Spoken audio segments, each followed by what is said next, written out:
Tips kumpul RM500,000 dalam masa 10 tahun dengan simpanan emas sahaja. Langkah pertama, anda perlu daftar sebagai ahli Public Gold secara percuma. Langkah kedua, simpan RM2,700 secara konsisten setiap bulan selama 10 tahun dalam akaun emas Gap. Cukup 10 tahun, anda akan ada sekitar 700 gram emas dalam simpanan anda. Harga emas hari ini sekitar RM450 per gram. Ini bermakna emas 700 gram hari ini berharga sekitar RM316,000. Sejarah harga emas 20 tahun menunjukkan kenaikan harga emas secara purata adalah 10% setahun. Apabila cukup simpanan 700 gram emas selepas 10 tahun tersebut, harganya sudah melebihi RM500,000.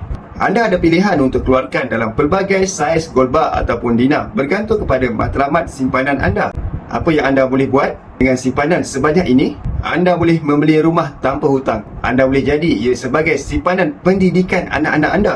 Anda boleh jadikan sebagai sebahagian simpanan persaraan anda, ataupun anda juga boleh jadikan ia sebagai modal untuk perniagaan yang boleh memberi pendapatan pasif. Anda boleh menabung mengikut kepada bajet anda sendiri kerana simpanan di akaun Gap ini tidak ada komitmen dan tidak ada cas simpanan. Nak mula menabung emas di Public Gold? Jom saya bimbing anda. Miskin di usia muda adalah pengalaman kehidupan. Akan tetapi, miskin di usia tua adalah penjara kehidupan.